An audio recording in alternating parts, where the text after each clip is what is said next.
사랑과 은혜가 충만하신 하나님, 저희가 하나님을 기쁘시게 하며 영광을 돌리기 위하여 하나님의 살아계심을 확실히 믿으며 예배로 나아갑니다.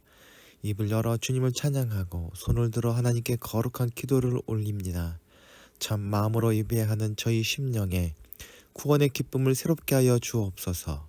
형식적인 예배, 습관적으로 드리는 예배가 아니라 새로운 마음, 새로운 결단으로 드리는 예배가 되게 하여 주옵소서. 이 시간 성령 하나님께서 예배드리는 저희를 도와주시길 조용히 간구합시다.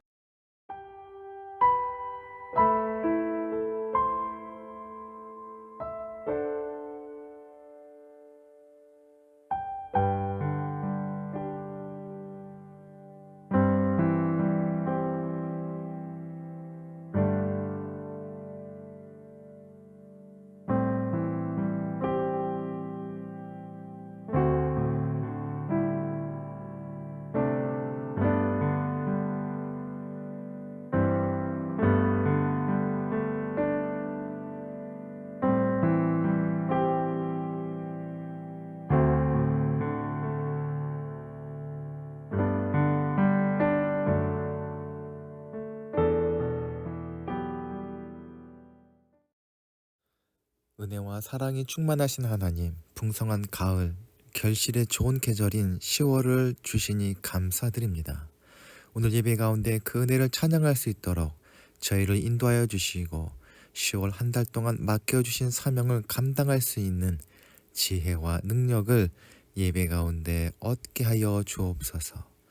사람의 마음을 지으시고 그 안에 있는 계획과 의도를 감찰하시는 하나님, 주님 앞에는 그 어떤 것도 숨길 수 없기에 지난 한 주간 저희의 모든 행위를 낱낱이 고백합니다. 요나처럼 맡겨주신 사명을 버리고 하나님의 뜻과 반대로 나아갔습니다. 고멜처럼 음란하여 육신의 온갖 정욕을 추구하며 살았습니다. 그 결과 저희 마음에는 불안과 두려움이 물결처럼 일어났고 생활 속에는 곤고함과 불통이 많았습니다. 모든 일의 원인이 하나님의 뜻을 외면했던 불순종이 있었음을 깨닫고 회개합니다. 저희가 지은 모든 죄를 내어놓사오니 용서하여 주시고 저희를 평안한 길로 인도하여 주옵소서.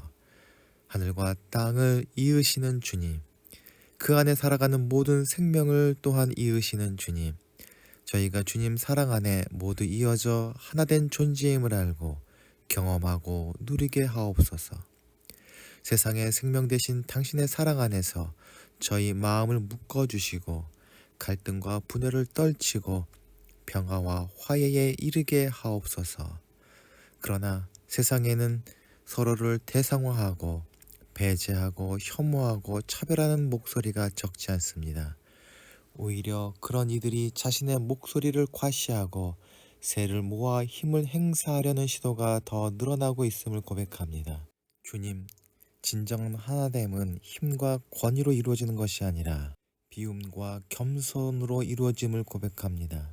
큰 목소리로 작은 목소리를 억압하는 것이 아니라 작고 다양한 소리들도 아름답게 울리게 해 화음을 만드는 것임을 고백합니다. 저희가 허리를 굽혀 발을 씻기시는 겸손한 사랑을 배우게 하시고 그것을 실천함으로 진정 아름다운 하나됨을 경험하게 하여 주시옵소서. 평화의 왕 되신 주님, 이스라엘과 팔레스타인 간에 시작된 전쟁이 그치기는커녕 중동 전체로 커져가고 있음을 보게 됩니다. 보복의 사슬이 끊어지지 않고 모든 것을 삼키고 파괴할 것 같은 위협이 다가오고 있음을 고백합니다. 자신들의 이익과 정당성을 위해 폭력을 동원하고 전쟁의 파괴적인 힘을 무서워하지 않는 지도자들의 욕망과 오만을 멈추게 하여 주옵소서.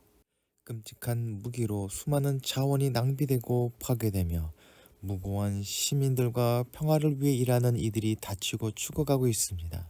주여 불쌍히 여겨 주옵소서.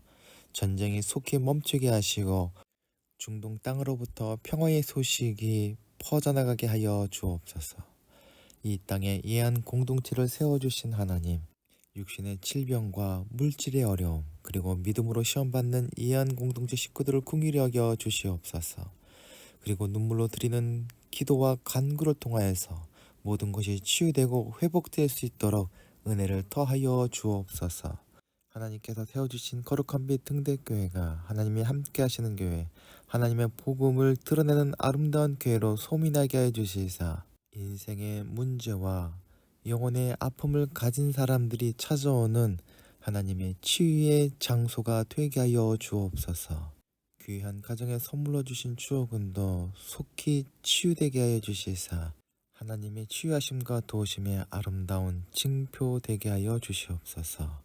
하나님께서 놀라우신 일을 하시고자 세우신 문봉책방소를 인도해 주시사 주님의 생명과 사랑을 베풀고 나누는 아름다운 가게 되게 하여 주시옵소서.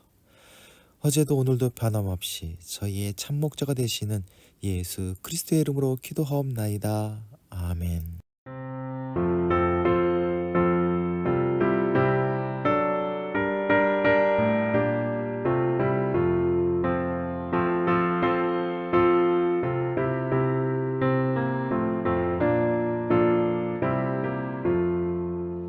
이 몸의 소망 무언가 우리 주 예수뿐일세.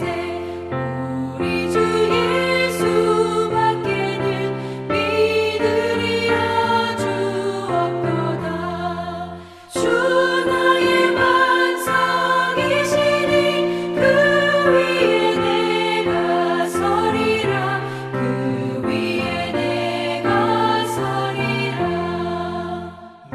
무섭게 바람 부는 밤 물결이 높이 설렐 때 우리 주 크신 은혜에 소망에 닿을 줄이라. 주 나의 반석이시니 그 위에 내가 서리라. 그 위에 내가 서리라.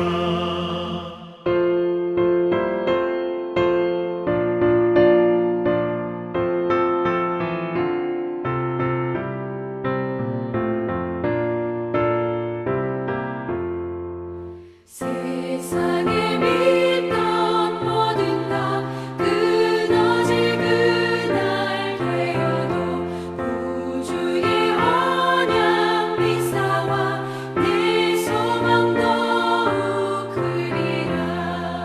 주 나의 반석이시니 그 위에 내가 서리라. 그 위에 내가 서리라. 바라던 천국 올라가 하나님 앞에 배울 때 구주의 의를 입어 어여시 바로 서리라.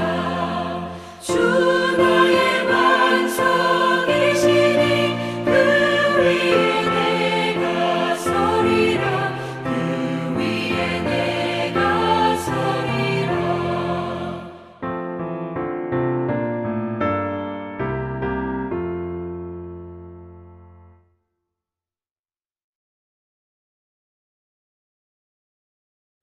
오늘 우리에게 주시는 하나님의 말씀은 마가복음 10장 2절부터 16절까지의 말씀입니다. 바리새파 사람들이 다가와서 예수를 시험하려고 물었다. 남편이 아내를 버려도 됩니까? 예수께서 그들에게 말씀하셨다. 모세가 너희에게 어떻게 하라고 명령하였느냐? 그들은 이혼장을 써주고 아내를 버리는 것을 모세는 허락하였습니다 하고 말하였다. 그러나 예수께서는 그들에게 말씀하셨다. 모세는 너희의 완악한 마음 때문에 이 계명을 써서 너희에게 준 것이다. 그러나 하나님께서는 창조 때로부터 사람을 남자와 여자로 만드셨다. 그러므로 남자는 부모를 떠나서 자기 아내와 합하여 둘이 한 몸이 된다. 따라서 그들은 이제 둘이 아니라 한 몸이다. 그러므로 하나님이 짝 지어주신 것을 사람이 갈라 놓아서는 안 된다. 집에 들어갔을 때에 제자들이 이 말씀을 두고 물었다. 예수께서 그들에게 말씀하셨다. 누구든지 아내를 버리고 다른 여자에게 장가드는 남자는 아내에게 간음하는 것이요.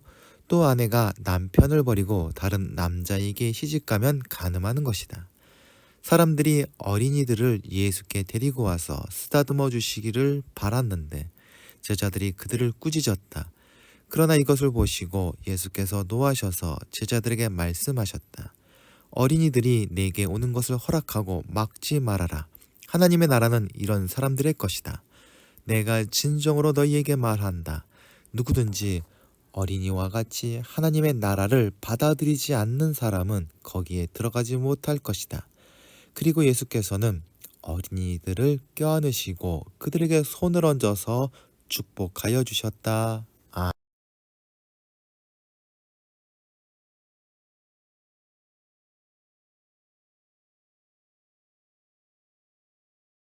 예수님께서는 팔레스타인 땅 북쪽 지역인 가버나움을 떠나 남쪽 유대 지경과 요단강 건너편에 도착하셨습니다. 마가는 예수님께서 이번 여행의 최종 목적지인 예루살렘에 가까워졌음을 지명의 변화를 통해 알려주고 있습니다. 제자들에게 자신이 순환을 받아 죽임을 당하고 사흘 만에 살아나야 할 것을 말하신 후 주님은 고난과 죽음, 부활의 장소인 예루살렘으로 향하고 계셨던 것입니다.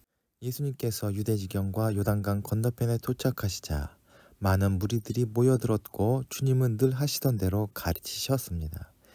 이 자리에서 예수님은 요한에게 세례를 받았고 요한과 같이 예수님은 같은 메시지를 전했습니다.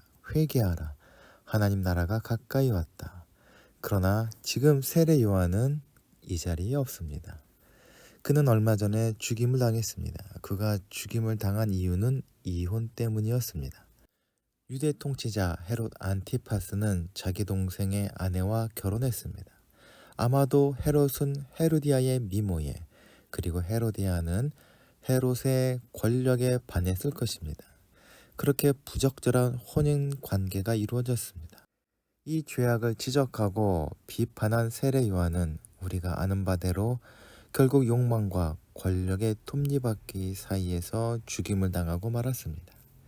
그 세례 요한을 기억나게 하는 자리에서 몇몇 바리새인들이 찾아와 예수님께 질문을 던집니다. 남편이 아내를 버려도 됩니까?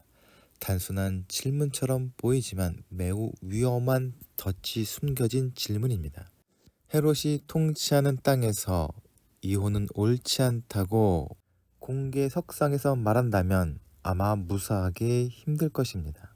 많은 무리가 보는 가운데 남편이 아내를 버려도 되냐고 묻는 바리새인들의 꿍꿍이는 예수님을 위험에 빠뜨리려는 덫 그 자체였습니다. 이전에 나누었던 것처럼 바리새인들은 헤롯 땅과 손을 잡고 예수님을 죽일 계획을 짰던 사람들입니다. 예수님 당시 고대사회, 특별히 유대에서 이혼이란 오늘날 우리가 생각하는 이혼과는 성격이 전혀 다릅니다. 당시 유대 여인들에게는 이혼을 요구할 권리조차 없었습니다. 그래서 바리새인들은 이혼을 남편이 아내를 버린다고 표현한 것입니다. 즉 아내란 남편의 소유란 뜻이며 여자를 소유물로 여기는 인식은 고대 대부분 사회에서 당연한 것이었습니다. 결혼하기 전까지 여자는 아버지의 소유였고 결혼한 다음에는 남편의 소유였습니다. 그들에게 결혼이란 신랑이 지참금으로 신부 아버지에게서 소유권을 양도받는 제도라 할 수 있습니다. 따라서 소유권자인 남편이 아내를 버리는 것은 가능할 수 있다고 생각할 수 있는 것입니다. 이 당시 결혼은 당사자인 남자와 여자의 사랑에 의한 결과라기보다 집안 사이의 결합이 많았습니다. 가문끼리 혼인을 경제적 이득이나 권력을 확정하는 도구로 삼았던 것입니다. 결혼을 매개로 거래하는 경향은 사회 지도층은 무할할 것 없고 평민들 사이에서도 일반적인 모습이었습니다. 아내를 버려도 되냐라는 바리새인들의 질문에 예수님은 역으로 모세가 너에게 어떻게 하라고 명령하였느냐 되물으십니다. 이 질문에 그들은 당황했을 듯합니다. 왜냐하면 너무나 당연히 누구나 잘 아는 것을 예수님께서 물으셨기 때문입니다. 그들은 모세가 이혼장을 써주고 아내와 헤어지는 것을 허락했다 말합니다. 이들의 말 속에서 깨닫게 되는 것은 그들은 이혼을 너무나 당연하고 자연스러운 것으로 생각했고 그것을 가능케 하는 수단이 모세의 이혼장이라고 생각했던 것입니다. 그 결과 여자 혼자 살아가기 힘든 남성 중심의 사회 속에서 수많은 여성들이 버림을 당하고 생존의 극한 상황으로 몰렸습니다. 그렇다면 모세는 여성들을 궁지에 몰아넣기 위해 이 이혼장 제도를 허락했던 것일까요? 결론적으로 아닙니다. 모세는 이혼을 용이하게 하기 위해서 이혼장 제도를 만든 것이 결코 아닙니다. 이혼장을 쓰기까지 까다롭고 엄정한 규정들이 있었습니다. 먼저 여자는 성적으로 수치스러운 일을 했을 경우에만 이혼이 가능했습니다. 그리고 한 번 이혼한 부부가 다시 재결합하는 것은 하나님 앞에서 가증스러운 일이라 했습니다. 헤어졌다 만났다를 반복하면서 이혼을 가볍게 생각할 수 있는 사람들에게 이혼을 무겁고 신중하게 결정하도록 하기 위함이었습니다. 그리고 이혼장은 결코 여자들에게 사형 선고와도 같은 것이 아니었습니다. 이혼장을 받은 여자라면 다른 사람과 가정을 꾸려 살아갈 수 있도록 허락해주는 증서였습니다. 그러나 예수님 당시 유대 남성들은 모세의 의도를 무시한 채 뻔뻔하게 이 제도를 악용하여 아내를 버리고 있었던 것입니다.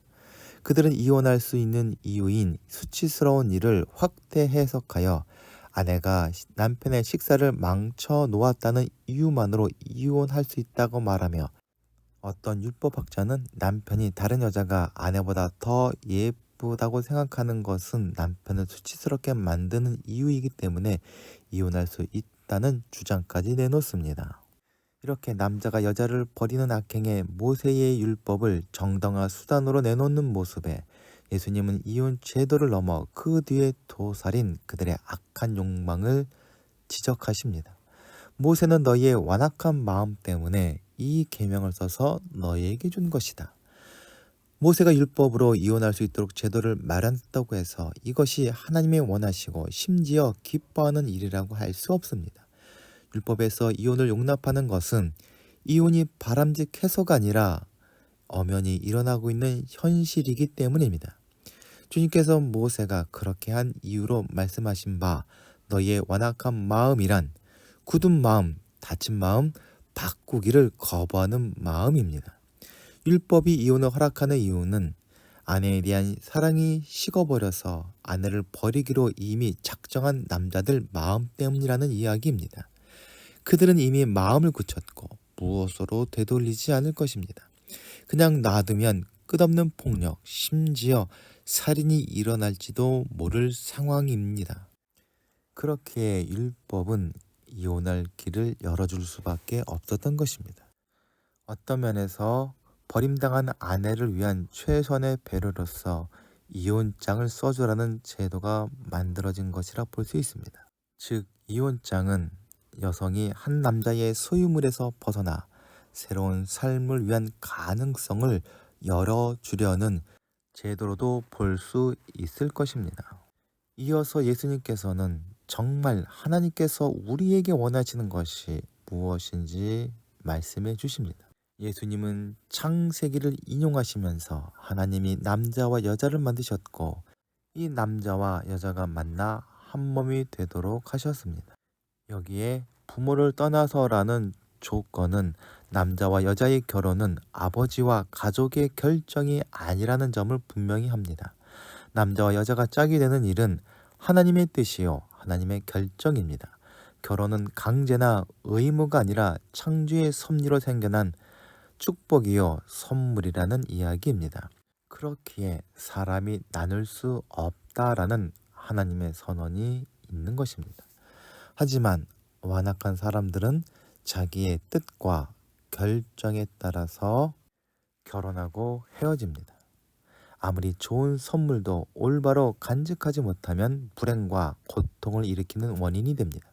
또한 하나님의 뜻을 거슬리는 인간의 욕망과 타락으로 인해 부부 관계는 파경을 맞기도 합니다. 주님은 우리가 완전하지 못한 존재라는 것을 아시기에 우리의 부족함을 긍휼로 품으시는 분이십니다.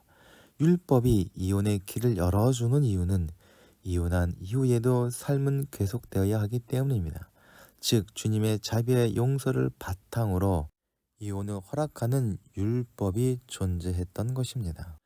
남자와 여자가 만나 가정을 이루는 것이 분명 하나님의 뜻이지만 인간의 완악한 마음 때문에 이혼을 허락하는 율법이 존재하였지만 예수님께서는 결코 허락될 수 없는 이혼의 사유가 있다 말씀하십니다. 그것은 다른 사람과 결혼하기 위해 현재 배우자를 버리는 경우입니다. 아마도 헤로디아와 결혼하기 위해 전처와 이혼했던 헤롯을 염두에 둔 것이라 생각할 수 있습니다. 왜냐하면 주님께서는 이 말씀을 바리새인을 비롯한 무리 앞에서가 아닌 제자들에게만 따로 하신 것을 볼 때 유추해 볼 수 있습니다. 아울러 마가가 특별히 이 말씀을 추가로 기록한 것은 마가 공동체가 속한 로마 사회 상황과도 관련이 있어 보입니다. 유대 사회와 달리 로마 제국에서는 남편뿐 아니라 아내도 이혼을 요구할 권리가 있었습니다. 로마 제국의 기록을 보면 아내가 남편을 버리는 경우도 적지 않았습니다. 이는 여자 쪽 가문이 더 힘을 가진 경우에 일어나는 일이었습니다. 로마 제국에서는 정치적 성공과 경제적 이익에 따라서 이혼과 재혼이 수없이 일어났습니다. 하지만 이러한 이혼과 재혼은 아무나 할 수 있는 것이 아니라 권력과 재력을 지닌 일부 귀족들에게만 해당되는 일이었습니다. 주님은 이 간음을 실행에 옮긴 것을 넘어 마음에 품는 것조차 죄가 된다 하십니다. 이렇게 말씀하시는 것은 간음이 일부 사람에 해당된 것으로 비난과 정죄의 대상을 넘어 세상 모든 사람들이 이 죄로부터 자유로울 수 없음을 지적하신 것입니다. 오직 성령님의 도우심 안에서 주님을 따를 때에만 사람은 이 죄로부터 자유로울 수 있습니다. 이혼에 숨겨진 간음을 비롯한 인간의 완악함은 율법을 비롯한 제도나 도덕적 교육으로는 결코 해결할 수 없습니다. 그렇다면 사람은 어떻게 해야 이 죄악으로부터 벗어나 하나님의 다스림을 온전히 누리고 하나님의 나라를 살아갈 수 있을까요? 오늘의 이야기는 여성이 남편에게 버림받는 이혼에 대한 이야기에서 어린이를 받아들이는 문제로 이어집니다. 사람들이 예수님께 쓰다듬어 주심을 바라며 어린이를 데려왔습니다. 16절에 예수님께서 이들을 안고 안수하신 것으로 보아 어린이들은 예수님께서 팔로 안아주실 수 있을 정도로 작은 아이였을 것으로 추측됩니다. 중요한 것은 당시 어린이들은 여성과 마찬가지로 사회적으로 가장 중요하지 않게 여겨졌던 약자들이었습니다. 또한 어린이들은 바리새인들과도 비교가 됩니다. 바리새인들은 질문을 던지며 예수님을 시험합니다. 하지만 어린이들은 아무런 음흉한 계획 없이 쓰다듬어 주심만을 바라고 예수님께 옵니다. 하지만 이런 어린이를 우습게 여기고 멸시하는 제자들은 위대한 사역으로 바쁘신 예수님을 방해하지 못하도록 그들을 꾸짖고 쫓아내려 합니다. 이러한 제자들의 행태에 예수님은 꾸짖고 만류하는 정도가 아니라 분노하셨다 마가는 기록합니다. 어린이들이 내게 오는 것을 허락하고 막지 말아라. 하나님의 나라는 이런 사람들의 것이다. 내가 진정으로 너희에게 말한다. 누구든지 어린이같이 하나님의 나라를 받아들이지 않는 사람은 거기에 들어가지 못할 것이다. 앞서 말한 바와 같이 그들은 하나님이 도와주시고 지켜주시고 돌보시지 않으시면 삶이 힘들고 고통스러울 수밖에 없는 약하디 약한 존재들입니다. 하나님의 눈과 마음은 그런 약자들과 고통받고 외로운 사람들을 향하여 있고 그들은 하나님의 다스리심을 받고 하나님 나라를 살아갈 수 있는 존재들입니다. 아울러 예수님께서 제자들에게 분노하셨던 것은 제자들이 예수님께 나오는 어린이들을 막고 쫓아낸 행동 속에서 그들이 예수님의 마음이 아닌 세속적인 가치관을 따르고 있는 것을 보셨기 때문입니다. 주님께서 하나님 나라를 2번이나 언급하신 것은 지금 제자들이 하나님 나라와 전혀 상관없이 행동하였기 때문입니다. 하나님 나라가 이런 사람들의 것이라는 말씀은 곧 어린이나 버림받은 아내와 같이 소외되고 외면받아 하나님의 손을 힘입지 않으면 살아갈 수 없는 자들을 위한 것이 하나님 나라임을 말씀하신 것입니다. 나아가 어린이는 부모님의 도움 없이는 한순간도 살아갈 수 없기에 부모를 전적으로 신뢰하고 부모님의 말씀을 배우고자 노력하고 순종하려 합니다. 그런 마음으로 하나님의 말씀을 받아들이고 순종할 때에만 우리는 하나님의 은혜를 누리고 하나님 나라 안에서 살아갈 수 있습니다. 그렇기에 예수님께서는 어린이와 같이 하나님 나라를 받아들이지 않으면 결단코 하나님 나라에 들어가지 못한다고 말씀하시므로 제자들을 책망하시고 우리들에게 귀한 교훈을 주신 것입니다. 구약에서 하나님은 당신을 고아와 과부와 나그네의 하나님이라 말씀하시면서 약자들을 향한 사랑을 말씀하셨습니다. 사람으로 오신 성자 하나님 되신 주님은 그것을 확실히 보여주셨습니다. 이혼이란 제도에 희생되는 여인들의 편을 들어주셨고 무시당하던 어린이들을 축복하셨습니다.